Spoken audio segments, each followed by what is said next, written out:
Simulan natin dito mga idol. Pambansang kamao Manny Pacquiao nagbigay na ng kanyang opisyal na pahayag para sa magiging laban nila ni Mario Barrios sa nalalapit na July 19, 2025. And ayon nga po kay Manny, medyo kinakabahan siya pero kumpiyansa po siya na kaya niyang talunin sa loob lamang ng ilang rounds eto nga pong si Mario Barrios.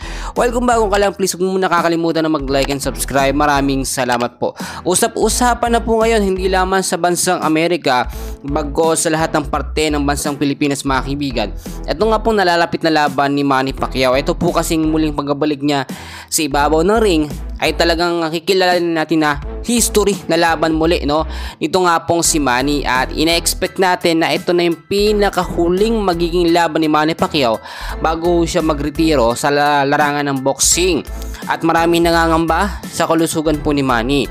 Kung titignan nyo, as of now ay tuloy-tuloy ang pagka-training, pag-ensayo ni Manny Pacquiao.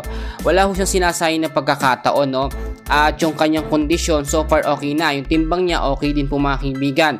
Pero nangangamba ang ilang mga fans ni Manny Pacquiao sa stamina. Kung ito nga po bang si Manny Pacquiao ay tatagal, no, ng mahabang rounds, kasi hanggang round 12 ang magiging laban niya kay Mario Barrios. Alam nyo, kung pag-uusapan po natin dito ang experience, ang mga techniques, strategy, lamang na lamang po talaga si Manny. Pero hindi natin pwedeng baliwalain lamang ang merong Mario Barrios o yung experience ni Mario Barrios, bukod po doon yung kanyang kabataan at pagiging aktibo ho sa boksingero. Well, yung ibang mga sports analysts, pinagkumpara nila yung huling naging laban ni Manny Pacquiao kontra kay Rocky po, which is yung time na yon wala namang ensayo o training na ginawa si Manny. Sumabak po agad siya at doon round 3 lamang. Pero kahit round 3 lamang mga kaibigan, nakita nyo naman, no, matindi binitawang mga suntok nitong si Manny Pacquiao doon nga po kay Rocky po.